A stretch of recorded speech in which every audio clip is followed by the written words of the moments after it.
Sorry, that green thing is it. What's up, everybody? We apologize for the delay. It was a little bit of technical difficulties. We still got that little green suit up top, by the way. It's all right. We'll figure it out later. I guess. We'll try to work with it. Call our video guy. Yeah, word. Me, myself, and I. Yeah, that's the guy we got to blame. Absolutely. DIY doesn't work sometimes. Oh my God. But listen, guys, we appreciate you guys for tuning in. Thank you so much. Welcome to this edition of Real Estate Unwrapped. I am Ed Penn, NYC Homes with Ed on Instagram. I'm here with my boy Israel Martinez. Yes, Israel Martinez, NYC as well. Awesome. And I also have right here Rodolpho Miller. Go ahead, Rodolpho. You can catch me at R Miller Loans on Instagram. Bam.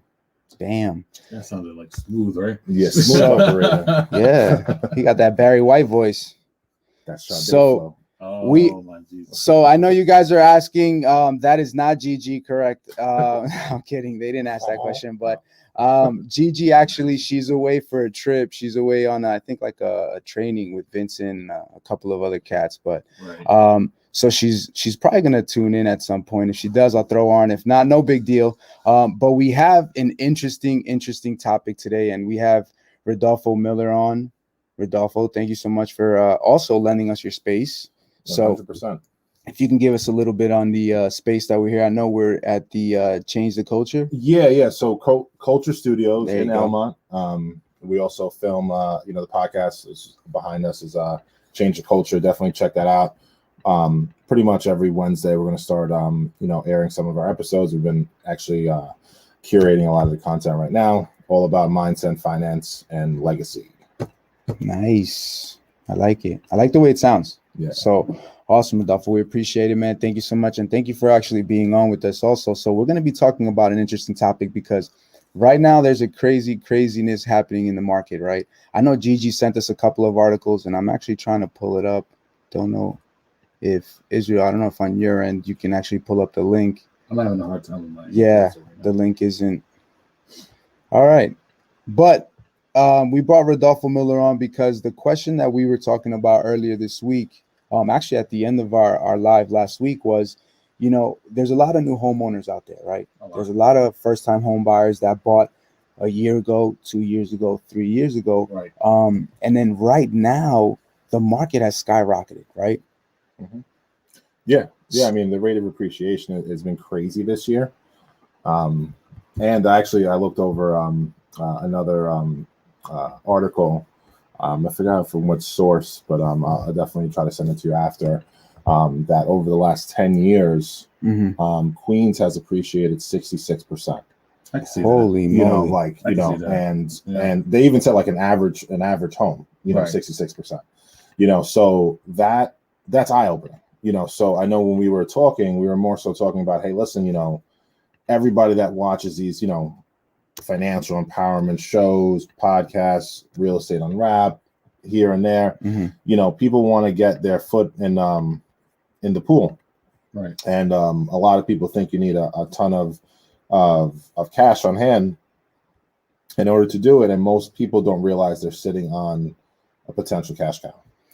Yeah. So I know we were talking about this also, right? Right. Our families are I'm actually a first generation born here. My parents, migrated to this country. But they have a firm belief, right? Listen, I want to clear all my debt.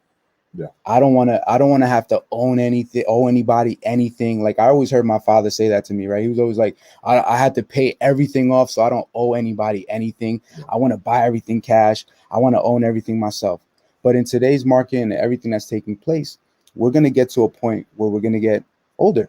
Yeah. Right. So honestly, like, I don't believe Social Security is gonna really carry us through. No, right? It's not. It might not even be there by the time we're that age anyways. Right. So just relying on, everybody has always heard of, the Rich Dad Poor Dad, Robert Kiyosaki and stuff like that. Yeah. Those kind of lessons. And also, listen, there's a whole bunch of different gurus that are out there that might tell you, hey, listen, live a debt-free life. I think the guy, Ramsey or something like that, he talks about that stuff. But everybody has a different perspective. I completely have a different perspective, and I think a lot of people disagree with that approach also, because especially when money is so cheap, there's, entrepreneurs and people that became, wealthy off of leveraging their assets. So if you properly leverage, don't get me wrong, the approach of when you're 60, 70 to make sure that you have no substantial debt. But if that debt is making you money, you shouldn't look at it as debt. You should be looking at it as, oh no, that's basically residual income, depending on the situation and appreciation. So like I know we were talking about how when you have a property and how you could potentially use it, and that's where we get deeper into today. Yeah. So I know you guys probably saw my screen popping in and out. So I'm going to share this slide real quick. This is a slide that Gigi actually sent over to us. Just put this over here. Yeah, let's what I find interesting is that in today's sort of what everyone calls millennials, because we're up to what, Gen Z, I think it is. Brother, I lost track. I have no idea what. Honestly, I refer back, and it's funny, it happens. I refer to things that happened like 20, 30 years ago, and I'm like, it happened the other day, and then I hear myself, and I'm just like, what the hell? Like, I don't realize how old I'm getting really quick. I mean, I talk to my nieces and nephews, like, oh yeah. Yeah, I just happened 5 years ago. No, uncle, that was 13 years ago. Well, that's a good thing you said 5 years ago. Here's the thing I was going to say is that the baby boomers, they actually love to stay in the home within 30 years, right? Mm-hmm. And then the millennials or the Gen X's are generally, I was reading somewhere where, the Gen X's are the ones that are just staying maybe 10 years or 15 years. And then the millennials are the ones that are actually staying between 5 to 7 years. Yeah. So, I mean, to think of it this way, I mean, by the time Gen Z is going to be 3 years? I mean, I'm exaggerating, I know, but the point is that can you imagine how much equity they have building up as we're going along with this? Yeah. And especially with COVID. I mean, I feel like it supersized the whole entire home equity situation because, I mean, areas like Long Island, areas like parts of Queens where, homes were just selling at a sort of a decent price. Yeah. We're going over $30,000-$40,000 at one point or another. Yeah. So, I mean, can you imagine what years would look like now or what they would do right now, what they bought 5 years ago? Yeah, no, I mean, I always, the best examples always when you could talk to the public like we're doing now is especially if you have firsthand knowledge or, you're not only talking about an example, you're talking about yourself. And I'm an open book. So I'll tell people my situation. And it's just like anybody else that's listening. I bought my first home 8 years ago that I lived in. I actually owned investment properties before I bought my first to live in. But yeah, so I bought it in a regular neighborhood and, in Nassau County, Franklin Square. Shout out to Franklin Square. But yeah, regular multifamily house or mother-daughter, which I always suggest first-time home buyers. You should, if you have only one child, get yourself a mother-daughter or a two-family house first. And I'll tell you, continue to watch a podcast or to tune into Real Estate and Rap because we'll get into why you should do that. Mm-hmm. But yeah, typical home, bought it for $477. In 2013 or 14, around there, I forgot what year. But within 5 years, property appreciated, and I had about $150,000 worth of equity. Wow. And I always had, you should always, and like you said, Gen Z and these other generations are more aspirational, more entrepreneurial. So listening to what we're saying it's very important because now that you're saying, okay, cool, I'm gonna buy a house. Don't get caught up in it being your dream home, right. And get into it understanding that this is an investment vehicle and you can use that equity to purchase your next investment property or your next, upgrade of your house, so don't feel stuck, and don't continue to rent because that would be the best thing to do is get something. But within that 5 year period, I was able to amass again, around, I think it was more close to 200,000 because obviously if you look at the appreciation, so you're talking about, I think on average, they say Nassau County's around, I believe it says the average is 2%, but they're putting in areas that, not the greatest areas, but reality is that the good areas appreciate closer to 5, right. Closer to 5 to 7, on top of that, you're going to be making your mortgage payments, hopefully, right. So that's decreasing your balance by probably maybe 1 to 2% a year or so.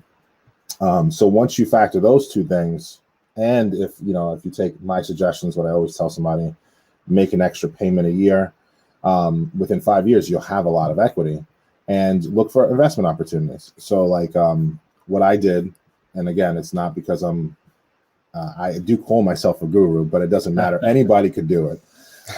That's how I got this building that we're in, because I leverage it, and I said, okay, cool. So let me, because now I know we're going into it. So as far as this idea goes, right? Because this is what it is. It's a first-time home buyer or someone now at the point. Let's say, what would you say? 2-3 years in would be some.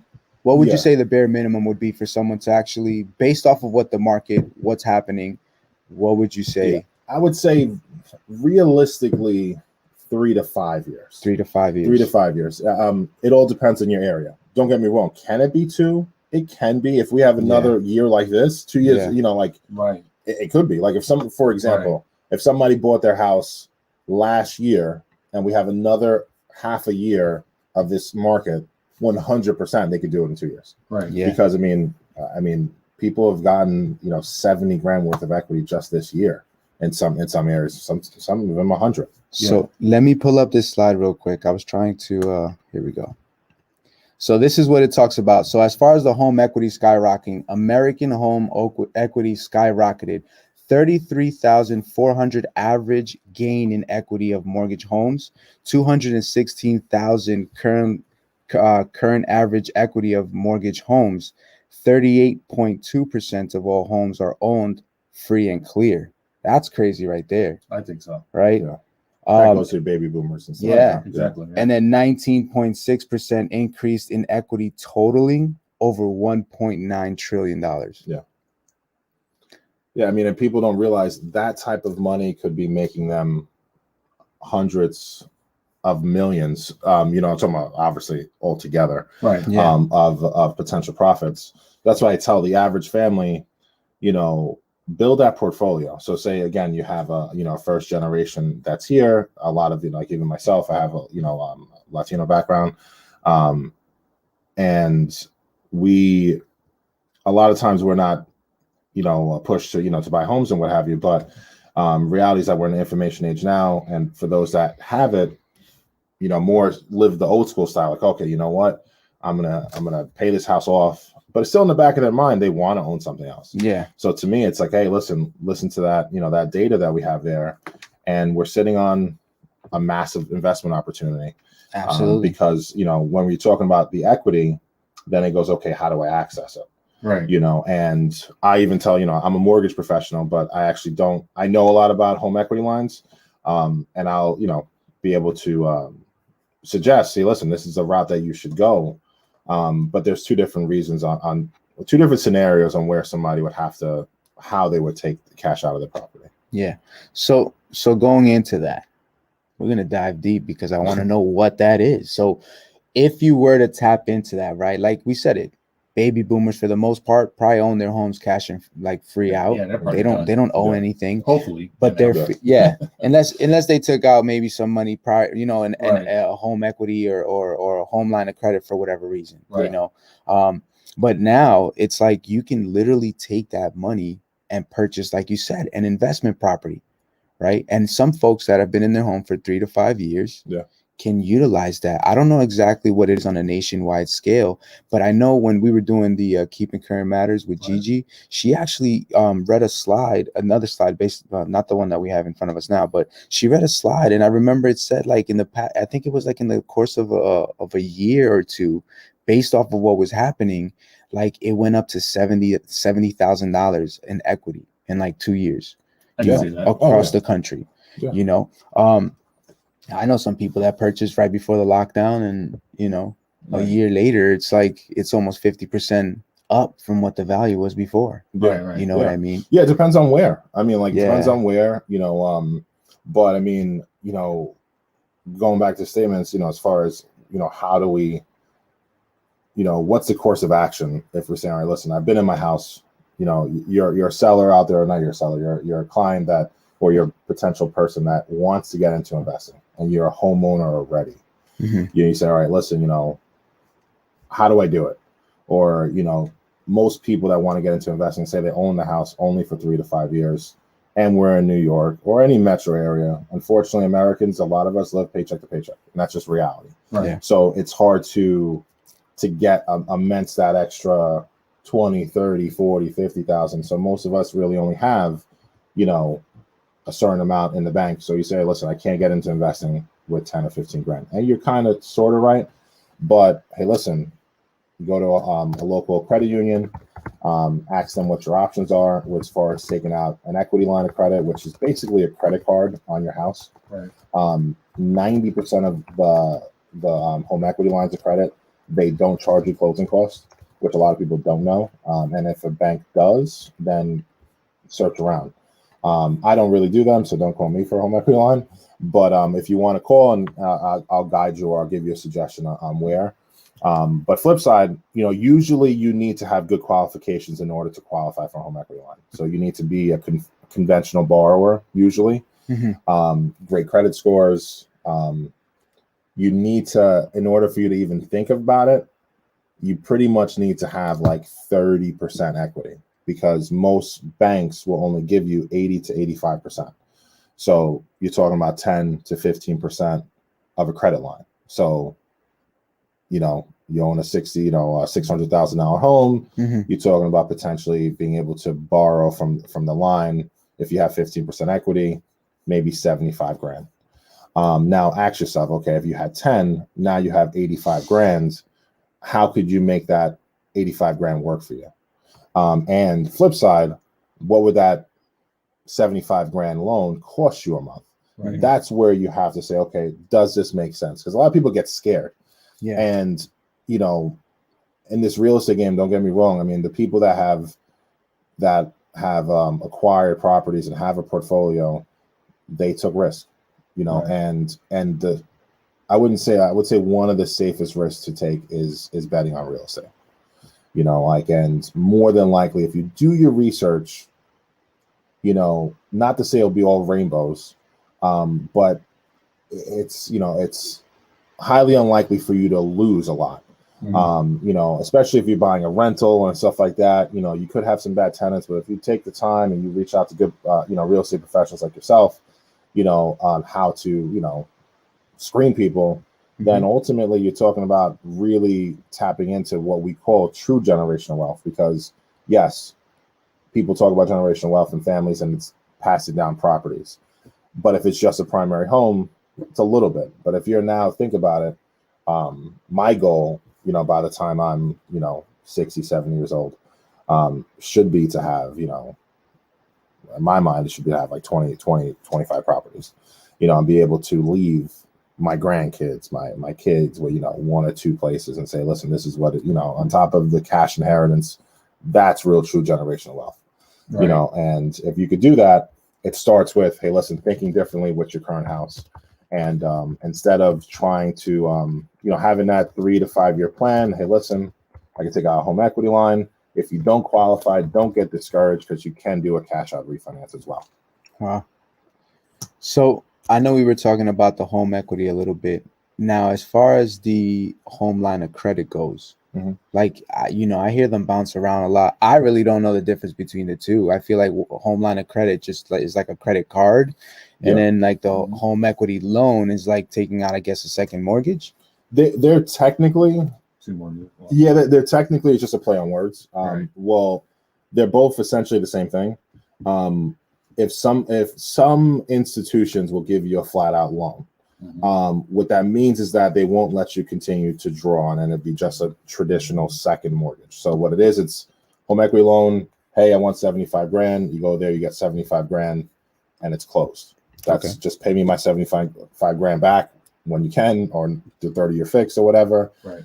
Flip side, the more popular one is a home equity line of credit. So you go there, you get approved for 75 grand, but you don't have to take the money. You take the money when you want it. So then that's kind of like a credit card. So it's like, okay, hey, for those people that are aspirational flippers, this is the perfect situation. You don't need to, this could be your seed money on every flip. Right. So say, for example, you have a $75,000 line on your house, you grab that flip, you get an LLC, That's your 75 grand. You get it. You can call me for a fix and flip loan because I can get you renovation money. So, because people will say, oh, 75 grand. What am I buying in New York? You can actually buy 75 grand could be 20% down on a short sale or something like that. There's entities out there that can get you the construction money. And then from there, when you do that flip and say that's your seed money, now you paid back that home equity line. Now it's back at zero. Yeah. So now that could be your seed money for your second flip, your third flip, your fourth flip. And then obviously, if you want to pay down your mortgage more and then have that grow that home equity, then it could be basically, you can have your home be a complete business. And most of these are interest only for 10 years. So payments are usually manageable to the point of like, for example, I had, obviously don't quote me on the exact rates, but for example, I took out 120 grand or 130 grand to buy this building, and I didn't get the greatest credit, the greatest rate. I think it was maybe 5%. Okay. My payment was a couple of $100. It wasn't thousands because it was just interest only. Okay. So it's manageable for you to move and shake, even if you're not making profits right away, to say, okay, I can manage this payment for a few months until it sells. So it's just, Can you, and I know you're about to say something else, but can you use the home equity credit to buy like a co-op, or it just has to be a condo or a house kind of situation? Well, that's it's hard to get mortgages for investment co-ops. Okay. So anything is possible. I would say that's a 2-layered question because it depends on the co-op too. Got it. Because some co-ops don't let you buy it if you're not living in it. Right. So that is based on the board. But I would say most of the time, if you're going to do this, it would be more of a real true investment. And most people don't buy co-ops for investment. Most people, I beg to differ a little bit. I was going to say only because the only reason why I say is because I actually have a client who has, I think he now has 2 in a co-op that actually allow you to rent right away. Okay, well that's so those are fairly rare. those are rare buildings, and it's in Kew Gardens. I'm throwing it out there that I will be having it for rent soon. They're actually renovating it, cool. But I mean, you're right. Not too many people actually look to invest into co-ops. It's like I'm not gonna buy a co-op just to rent it out. But what I would suggest, and you said it before, looking for the dream home is going to be super hard right now. Of course, because it's going to cost you money. You want the dream home, is going to cost you money, period. Right? So look for something that you can invest in. Look for something that I would say, hey, bite the bullet for now. If you're in a position to do it, do it. There's some co-ops out there, and I know in Forest Hills they have them, right? You can live there for 1 year, and then you can rent it out right after. You know what I mean? I purchased a co-op that has their similar regulations. Right. I could rent it out 1.5 years after. Yeah. So if I wanted to right now, I could just say, okay, cool. You know what? I'm going to do what everybody else is doing. I'm going to pick up and move to another state. Oh, yeah. Rent this out. I'm in a surplus. My mortgage is getting paid. My maintenance is getting paid. And I have money in my pocket. So in those circumstances, I see that a lot. Yeah. But I was more so saying like, oh, if you have a house and you're strictly like looking to invest, that's abnormal. But it's not abnormal for the young couple that is, hey, listen, I'm struggling finding a home. I don't want to deal with shoveling. I don't want to deal with that crap. I don't want to deal with this. Get yourself a co-op, but do your research. Correct. Make sure you can rent it out, because those are sometimes the best investments, honestly, because I know plenty of people that have investment co-ops, but it was really because they lived there once upon a time. Yeah. That's how it kind of, yeah. So that was, like I said, like the idea of maybe biting the bullet. Buy something. If you could buy something right now, would you recommend to buy something right now? Even though the market's kind of crazy and hectic, I'm just curious. I want to ask that question. It's always the best time is always now, because real estate. It's funny. I saw a little clip the other day from Fat Joe. It was pretty funny. The price is different today. It ain't the same as tomorrow. I mean, as yesterday. The price is up. Prices are up always, man. Like, so, don't get complacent. Don't get emotional. Listen, at the end of the day, this is life, and we take our blows one day at a time. And I understand sometimes people get frustrated. I've been in lending for so long. I'm like a therapist on the phone. And, you know, it's tough out there. Sometimes even with, I'm a people person. So like, even if I get a deal that person's really bad credit and I see that they're a really good person, single mom, this and that, I put so much extra time to a detriment sometimes. Right. And because I understand how important it is and how much is going to change somebody's life to get that house. Yeah. And even though they think, oh, well, I can rent out this property, you know, this 3-bedroom for another few years, like, yo, you don't understand how much you're losing in your own net worth by not buying. Sure. Yeah. You know, like, and then you never know what you could be, you know, opening up. Like I said, not only the potential of having your own place, but now the potential loss of equity of what we're deriving the conversation about. Like, okay, flip side. Now look at people. So say hypothetically, we have a fictitious couple, and I think that's probably my niece and nephews. Nice. I don't know what the hell is that. But I just threw me off. So if you're just tuning in, what we're kind of going through right now is just a Q&A. We're asking Rodolfo right now really about, you know, investment properties. You know, you can utilize the equity in your home. You can try to take out a home line of credit. So that's really what we're going through right now. So once again, Rodolfo, appreciate it, man. Absolutely, man. Thank you for all this information. Definitely, man. So I'll throw it back on here so you guys can see it. So it's, you know, I think what we could do, and with the time that we have, I mean, let's build out a family A, building, you know, yeah, that's what I wanted to do. So I like it. You know, like let's figure out how can family A or B, whatever we want to call them, you know, build that portfolio. Well, what do they need to do? How do they start? What do you know? Yeah, I mean, so the key is to get a. So let's use these numbers real quick. Just because, I mean, I'm a numbers guy. I know you're a numbers guy. Definitely a numbers guy. You know, so if we looked at numbers, for example, let's say somebody purchased a home, can we say 3 years ago? I mean, in the Queens area, right? Because I'm from Queens. Yeah. Shout out to Jamaica, Queens. Forest Hills.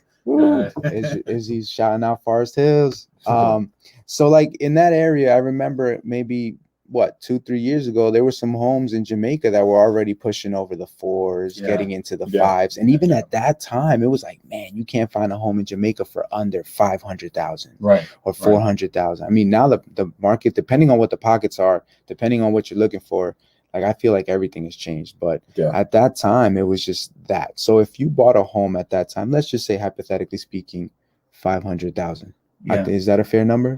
That's the number I always use. 5 years, 500,000. They bought it 5 years ago. Let's say we picked a town, right? You bought a home 5 years ago, 500,000. Yeah. What was the interest rate 5 years ago? What would you say? Even if you go on the higher end, call it 5%, which it wasn't that high, but So let me see something right here. If they have bad credit, maybe about 5-6%. Yeah. It all depends. But even if it was a fair credit, I think it was about around I would say high 4s, 5s. Yeah. You know, depending on the situation. It was in the 1980s where it was like 18% or something. Oh yeah. When I first got into the business, I mean, it was actually people were happy to get 8%. Listen, I spoke to my parents about this, and they bought in the 90s. Yeah, they said the interest rate was like, I think they said it was like 12%. Yeah, and it was a fluctuating rate too. Yeah, people are spoiled. I mean, so it's funny because I get those questions all the time. Oh, should I buy? The interest rates are still at are they in the 2s again? Like, listen, when they get in the 2s, it's great. But I mean, like, listen, if you got anything that's in the 3s and even in the 4s, it's still historic lows. You know, so don't get me wrong. I'm not telling you to overpay if other people are paying less. So let's say it was 6%. Would you say interest rate at that time, maybe 5 years ago, 6%? Yeah, I would say probably less, but yeah. All right. So if we were to run, let's say 10% down payment, $500,000, $50,000. So that means if you put 10% down, you have 10% equity when you close on the property because you basically already bought. You put that money out of your pocket. What you owe at that point is the $450 with your mortgage, give or take. It would have been about $26.97. Right. So if we look at the table chart, well, no, that was I gotta calculate this from. Well, I can tell you fairly quick. I was gonna say, so I'll show it to you because that's a lot right there. But I would say 5, right? Like if it's not counting 5 years ago, it's counting from now. But if we look 5 years ahead, right, I guess but not only on top of that, so there's a few different things. So say hypothetically, it's not even getting real granular with how much interest you would have paid, even just talking pure equity. Mm-hmm. So you bought it for 500,000. Say we're going to go with a lower number than what actually the data says, say 5% over the last few years of appreciation. Okay, that's $125,000. Yeah. Now add your what you put down. So now we're at 175,000 because you put 50,000 down already. I'm sorry, brother. I don't mean to stop you. I just want to get those. So what you're saying right there, yeah, you're absolutely correct. From 450, because it was 500,000, we're down to about 407 after you pay interest and the principal, give or take. So like you said, but that's just the mortgage. That's what I'm saying. Yeah, it's just the mortgage. We're just talking about the mortgage. I'm not talking about anything else. So we're actually adding more. So like that's what I'm saying. So say after 5 years, you pay down. I guess that's saying $100,000. Yeah, it's like a lot for 5 years. But just say hypothetically it's 75. I always like to go with even lower numbers. The modest numbers. Yeah, the modest numbers. Okay. So say 75,000. You have 125,000 worth of equity, and this is actually right for Queens because if you bought a house, a nice, well put together house, call it Queens Village or call it Belrose or anything like that. Right. Five years ago, you were spending around 500.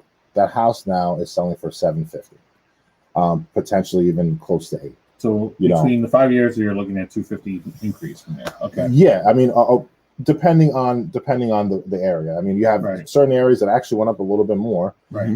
But I would say even if you say 200, so went up 200,000 within a 5 year period. Right. On top of that, no, I'm sorry, it would have went up around, if we go off of 5%, it's 130,000.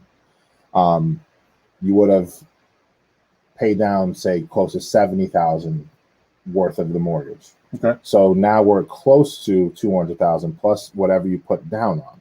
So you put down 50,000. So now you're working with $220,000, worth of equity because you paid down your mortgage, the house appreciated. Now it's like, okay, what's your aspirations? Like if your aspirations are, no, you know what, I really want to get into real estate. You could easily probably take half that equity out from a home equity loan and not touch your mortgage. But flip side, so there's always a dilemma where, hey, I want to get into real estate investing. What should I do? I always say, like, you have to look at your mortgage first. So say if you bought 5 years ago and you didn't touch your mortgage, then yeah, you should be doing two things. You should be refinancing. You don't have to. A lot of people get a misconception. You have to refinance. You have to go back to 30 years. No, you can still do retirement planning. You're 5 years in, that means you have 25 years. You could look to do a 15-year fix, or you could do a 25-year fix, whatever. Get a lower interest rate. That lower, now if you use your brain and think about it and say, okay, I saved $400. Now if you take the home equity line, it's like, hey, I'm already used to this payment. So like now it's like, even if obviously you're not going to take it and blow it and do whatever you want. Hopefully not. Some people will. No, some people will. I mean, that's actually what created a lot of the mortgage crisis. A lot of people were doing it back then. Like, hey, I'm going to take this 50 G's and put it on black. And then it hit 00. Don't you hate when that happens? Oh, man. But yeah, I mean, the building of a real estate portfolio after you have a property, I always say, to me, it's always the, quote unquote 5 year plan. 5 years is usually the magic number, and unless there's a real estate anomaly. I'm losing my words. Anomaly. Okay. Like this year, I think this year because of COVID, I think it created a little bit of anomaly with how high it went up. Because I think I don't have the data in front of me, but I know it's not 5%. Right. I know it's significantly higher, even from December to June. It was drastically different, so the thing is that, so if you're out there and you want to build, reach out to one of us, because to me it's with using the tool of a home equity, you could really change the trajectory of your generational wealth in your family. And look at your house. I always tell people, as an investment vehicle, and it is your home, but even if this is your dream home, it still doesn't matter. I would still take the same approach, because you can own your dream home even quicker if you take our suggestions, if you have that real estate type of mind. Right.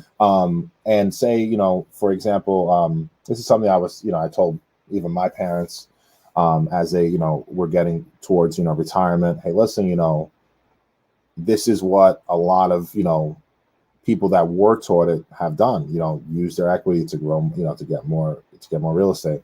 And if you do the math as far as, hey, listen, not only with a flip, but say rental properties. Okay, how much am I going to get for rent? How much am I going to get this investment mortgage? And then some people, even though I might be hitting you guys with a lot of stuff, but some people will say, hey, okay, well, I only got qualified for my mortgage, and I barely got qualified. Mortgage guy made me go through all this stuff. Yeah. How can I buy another property? Well, there's mortgages out there that don't matter about your income. Your personal income does not matter.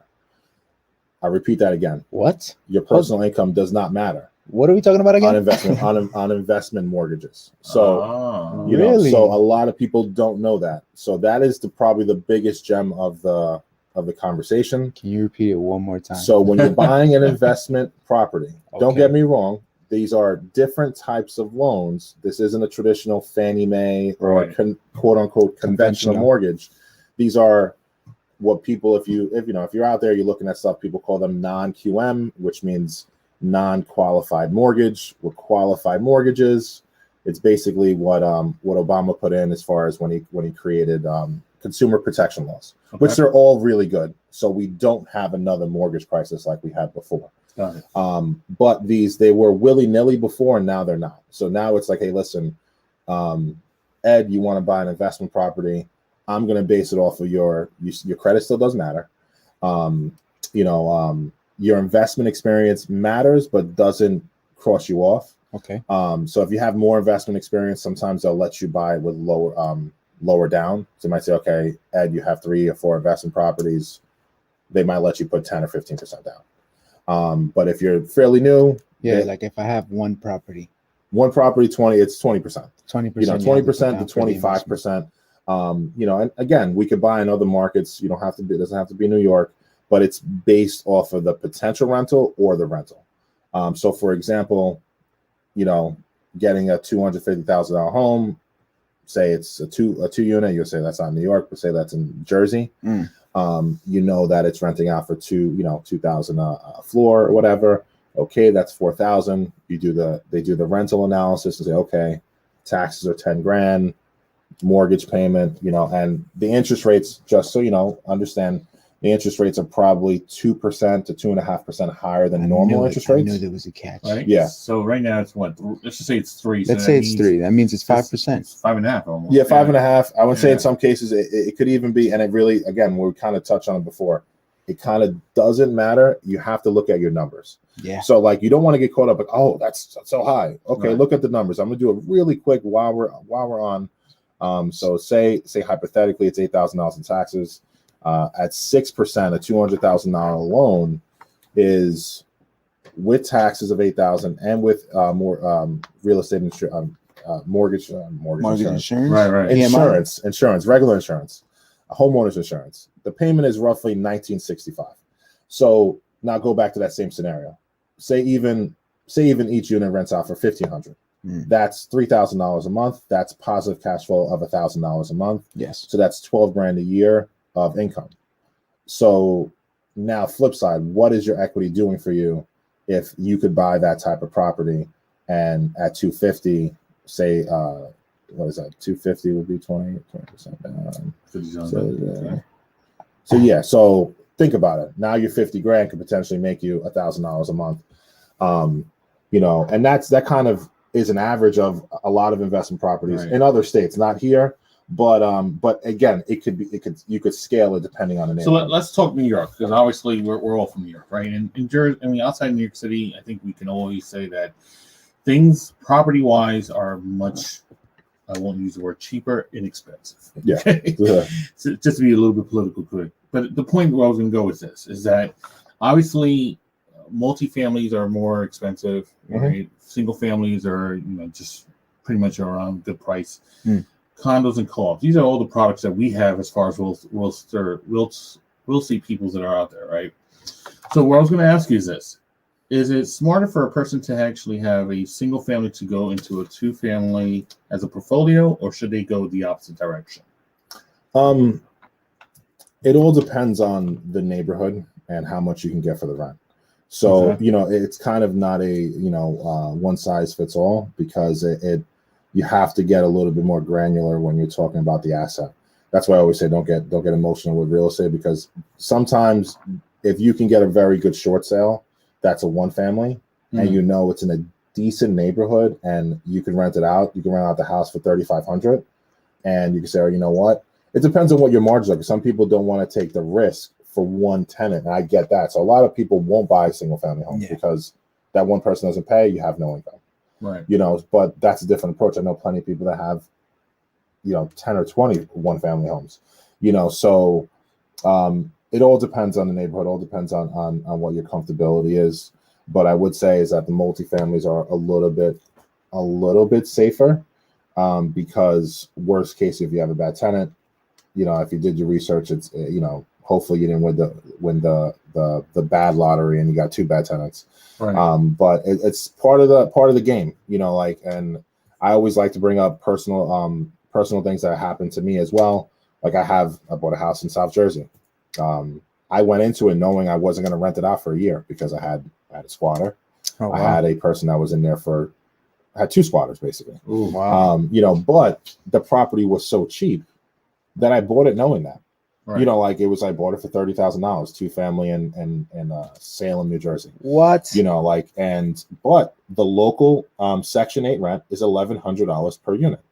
So I'm like, okay, even if it takes me a year, I will eventually get one person in there. Even if I get one person in there, and now I actually finally do. I have one person in there, and I still have one of the squatters that are still there, because COVID and all this other stuff. But you know what? COVID relief, I have the state of New Jersey working on getting me back rent for a year and a half. Wow. So there's different, and again, that back rent will pay for the whole entire house that I paid for. Holy cow! You just cashed out again. So there's opportunities like that all over, even in New York, in a small, not that cheap, but upstate New York. Yeah. Certain parts of, again, you have to be a deal searcher, when it comes to short sales and opportunities. But it all starts off with buying that home first. Yeah. Right. That's where it all circles back from, and say, listen, you might not have that money and you might not realize it, because you know what? If you are somebody, for example, say you're in your 40s and you haven't bought a home yet, you have to look at it and say, the more you procrastinate, I could tell you and I could show you how you already have paid your landlord $80,000 in the past few years, or $100,000 in the past few years, and then realize that could have been in your pocket in your home equity. Yeah. And then once you realize that, you're going to start slapping yourself and say, you know what, I need to buy a damn home. Well, that's a great point you're making, and obviously we can create another segment on that, right? Yeah. Because obviously there's a lot of first-time home buyers who don't understand that paying their rent is actually a better way to not pay the rent and just fire your landlord and actually become a homeowner. Mm-hmm. Because honestly, that was a really good golden nugget there. $80,000, into my own pockets, and not being a renter and being a homeowner. Come on, I could have been owning another property right about now. Yeah. Right. So I think we should create maybe a first-time home buyer, maybe a little quick podcast on that, or a little seminar. We should create that later. Yeah, because a lot of people don't look at it that way, and because technically, when you have the house, that money isn't in your pocket. Because you're like, I know plenty of people that own a house. They don't have 80 G's in the bank. Yeah, they do, because they have it in their home equity. Right. And most people that that own a house for 5 to 6 years, if they live in any metro area, they have probably over $100,000. That's where they quote unquote goes, what's your net worth? Most people's net worths, even people that are extremely wealthy, it's the equity and the properties that they own. So let's get back to our scenario, right? So 5 years in, we already have $500,000. Mm-hmm. Okay. We've paid it down to we put $50,000 in. $50,000. We paid down, you said maybe roughly $70,000. Right. So we're a little under 400,000. I would say what? The 440? Around there. Yeah. Yeah. 440, 450. No, more. No, let's just call it, even if you call it 450, and even if you say the house is worth now 720. Correct. In today's market. In today's market, Or we already said 120 grand. So even if we go with 650, so even if we go with 650, we say all right, 80%. So that's 520. So that means that this person can access around $100,000 worth of their equity. All right. So you're not going to cash it out completely because banks won't let you. They only give you 80%. 80%. Some will give you 85. Some will give you 85. Okay. Well, I always like to go with the more conservative number, and we'll say 100,000. Right. Now, ask yourself: can you get started investing with 100,000? Yes. Before this episode or podcast or whatever, you might have said, "Hey, listen, I want to get into investing, and I only have 10,000." Okay. If you had your house for now 5 years, you probably have access to an extra 100. Don't get me wrong. It's not like you snap your fingers and you'll get that 100. You still need to qualify. Correct. To the ability to repay. But home equity lines are actually easier to qualify because most of them are calculated interest only. So you have to pay your own principal on top of it. So that's what interest only is basically. So you take out 100,000. Say it's a 5% interest rate, you're only required to pay the interest for 10 years. Usually after 10 years, it becomes that you have to pay it, you have to pay it either completely off or you have to or they no longer let you take out the line. So I was going to just say my mathematics is usually pretty good. So you're saying that if I get $100,000 at an interest rate at 5%, that's what, 50,000 I can 50,000 over 10 years. Yeah. So say for example, I'll tell you exactly because I have a mortgage calculator. So it's I don't even like to guess. All right, you have to give me that mortgage calculator. Yeah, because I want to know. I want to know because you said something that was very important that triggered a light bulb in my mind, which was you can literally take out this home equity line of credit and just pay back the interest for the next 10 years. You're responsible to pay the principal. Yes. But it's not like they're coming for you like a minimum, right? Exactly. Like on a credit card, you have a minimum monthly payment that you have to make. So in this case, it would be a minimum would be the interest. Yeah. So for example, 30-year fix, I mean, it doesn't matter 30-year fix. It's just a 30-year amortization of the loan at 5%. Your payment is about $416 just interest.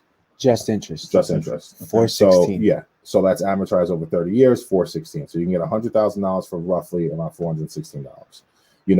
If you were to add in your interest, your principal payment is probably an extra $120. That's for the first year, what have you. So it is front ended with interest, obviously, but ultimately still $100 grand over 30 years. You can't really get any personal loans that are usually that kind of amortization. So if you take out a $100 grand even business loan, other than the PPE and all the other stuff, usually they're like 10-year loans.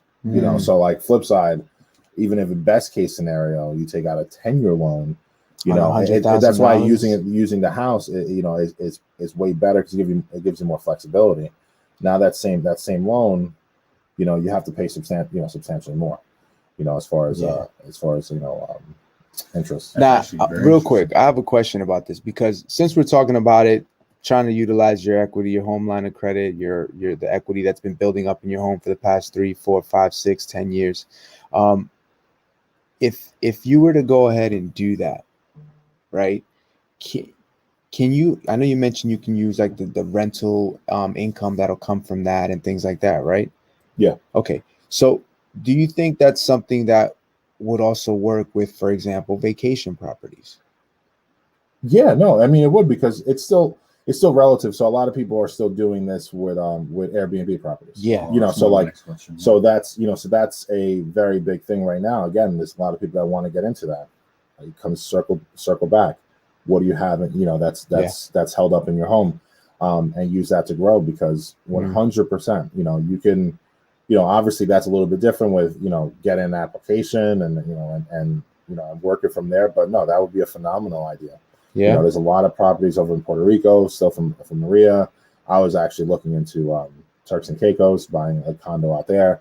That's my goal to do it. Because once you go over there, You don't want to go to no other island. Because look, I know, like you said it before, it's kind of hard, right? $100,000, like, cool, I could pull out $100,000 of equity, but what the hell am I going to buy? And everybody's kind of just focused on my surrounding neighborhoods, right? Mm-hmm. It's the 5 boroughs, we make some jokes. Shout out to Staten Island. We still love you, but I just feel like Staten Island's a part of Jersey. But anywho, we love you guys still. It's just a joke. But I feel like people shouldn't be so focused on buying next door.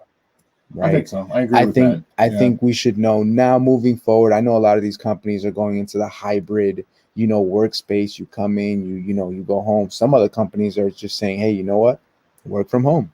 You know what I mean? So a lot of people have kind of, I feel like, moved around. Mm-hmm. This is a unique opportunity. Being that you said that, like, honestly, there's a unique opportunity now for people to flip side to say, if you don't own a home and you listen to this and you're saying, hey, listen, how do I get started?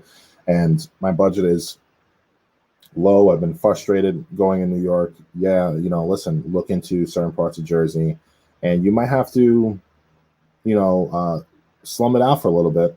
And I like to use bite the bullet, Right. But you're right. It's 100%. You're 100%. Especially, I always say, listen, if you're going to do it, make sure you buy 2-family. Yeah. Again, then the whole conversation we've been talking about is still relates to that. Correct. Hey, listen, buy that $200,000 2-family in outskirts of South Jersey or whatever. Yeah. And boom, live there for a few years, take that equity, and now move back to where you want to live in New York. if that's what you want to do. If that's what you want to do. If that's what you want. And if it's still affordable by that time. Yeah, exactly. I feel like, I love New York, man, but I feel like if you pick up and go, man, it just, things seem to be a little more. You probably won't come back, only just to visit. Yeah. More than likely. Yeah, maybe visit by FaceTime.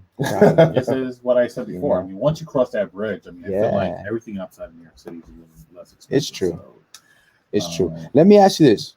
How far would you be willing to go if that is the case for like vacation homes? How far would you feel comfortable living in a metro city area?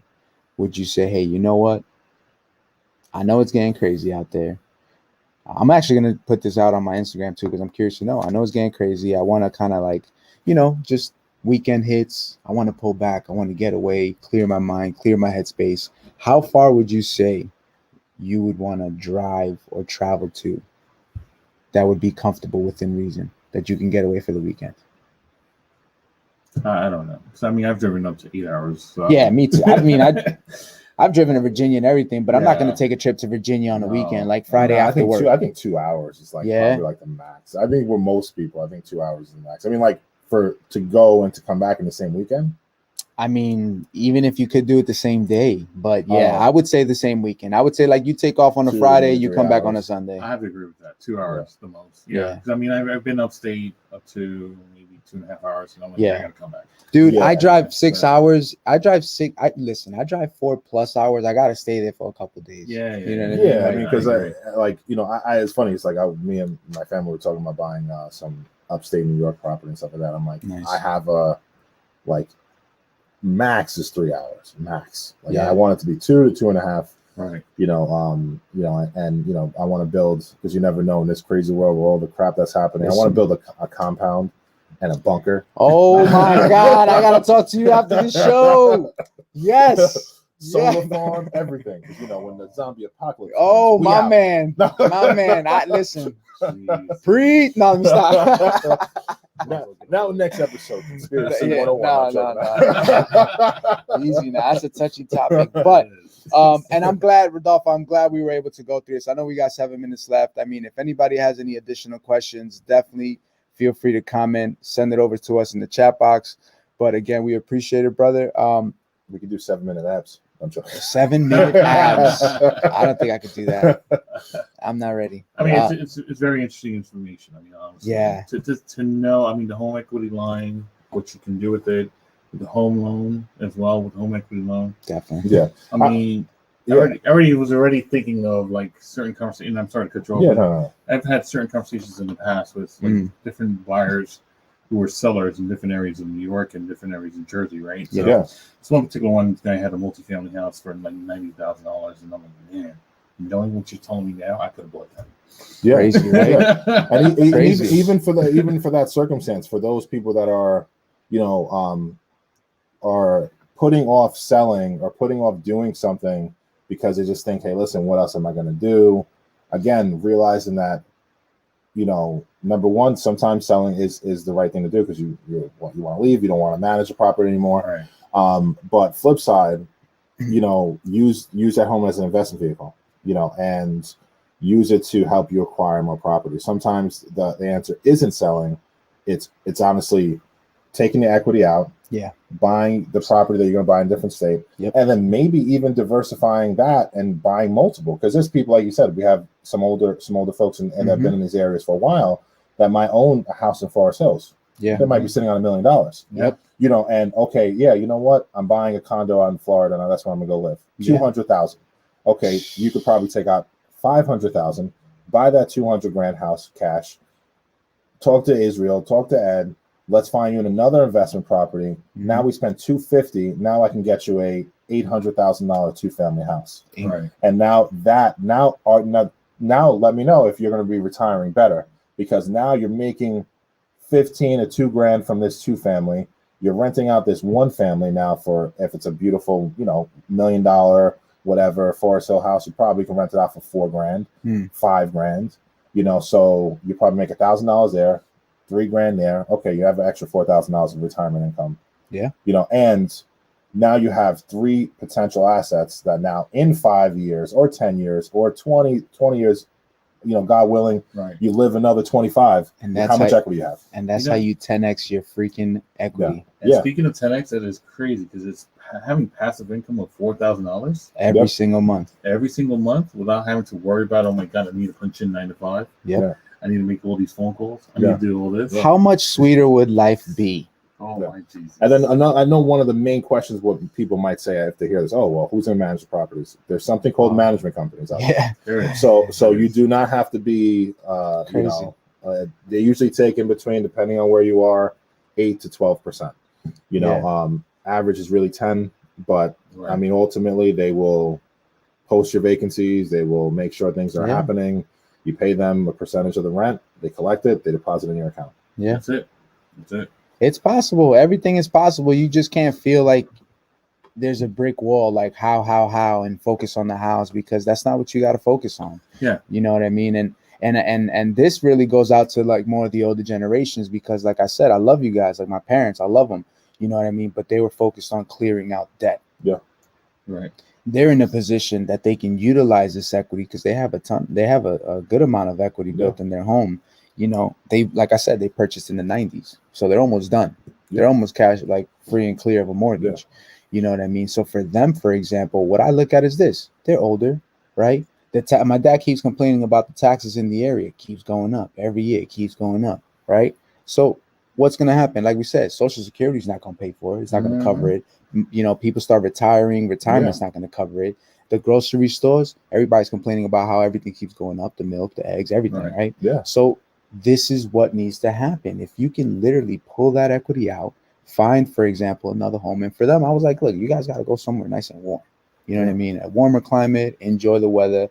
I would say enjoy the final years, but it all comes down to that. You know what I mean? And it's literally utilizing that equity. Don't think so much about, oh my God, how am I going to cover this bill? Like Rodolfo said, you're literally going to look at it from a business aspect. Our parents didn't look at it that way. Our parents looked at it like, I got a roof over my family's head and they're good. You know what I mean? Little did they know the investment that they just made. They didn't know. No one knew. And where we are as a society now is worse off in other ways, as far as, you know, back when our parents were working and stuff like that, and you had a lot of people, the percentage of people that got pensions were extremely high. And like the, you know, even going into the, you know, even as soon as the 80s. But now most jobs don't offer pensions. So if we're not thinking like what we're talking, we're going to be screwed when we retire. A lot of us. You know, so reality is that if you are, you know, a homeowner, you should be, I know you might not have a real estate mind. You should really look into it, because either way, you know, more than likely, yes, you can have a 401k. You can invest if you know, you start doing it. Any time to get started is the best time. But flip side, you know, things like this could really change and really create a real true even just comfortability. It doesn't have to be like we always talk about, getting to the point of millions, but even getting to the point that, hey, listen, you're retiring very, very comfortable, and that you have some passive income from a few properties. And that to me is the key to to prosperity. Yes. You remember when there was a part where I always say, we door knock, right? And somebody says, I've been here 15, 20 years. One of the lines I usually use is, as a seller, you should always do a home evaluation every 5 years or so. When was the last time you did it? And knowing this now, I mean, it's one of those kind of things where it's like, if you don't know how much your home is worth now, and let's just say you do find out that your home is worth this much, let's talk to a mortgage person right away. And see what else you can buy to add to your portfolio. 100%. And this is a key to all agents that are out there, because what obviously unwrapping real estate is to give a tool to that potential new agent, or even agent that's a veteran, on how can I use this to grow more business. Very simple. When you're going out there, you're speaking to people, and that they've been there for a long time, asking them, hey, listen, you have any aspirations of owning some investment properties? I say, yeah, I do, but I don't really have that much money. No, yes, you do. You have, I can meet you. I can give you an appointment with, with Rodolpho, whatever mortgage professional. We could take a home equity out here, and then I can find you that investment property. Perfect investment. Then now you took a potential dead lead into a potential investment purchase. Right. And those are technically easier to deal with. Because now they're not, I don't like this wall. I don't like this. So I don't see myself here. No, they're just thinking about money. Right. So believe me, dealing with people that are investing, it's a little bit easier than dealing with a regular traditional buyer. Yeah. That's going to live in the house. No, it's true, man. But listen, I know we just cut it a little over. Didn't get any questions come in, but guys, we appreciate your attention. Rodolpho, once again, man, appreciate your time. Thank you so much. Guys, once again, thank you for tuning in to Real Estate Unwrapped. I'm Ed Penn. As I mentioned before, you can find me on Instagram at nychomeswithed.com. That's my website. I think so. I threw my website in there. You can catch me at R Miller Loans on Instagram, also on Facebook as I believe R Miller Mortgage Expert. But check us out. Reach out to all of us. Absolutely. And you can always catch me at Idris Martinez NYC. I'm on most platforms, so nice. Look forward to it. Sweet, guys. So thanks again for tuning in. We appreciate your views. Once again, have a great weekend and peace out. Nice, man. That was good. That was awesome. Yeah. Good information. We're gonna end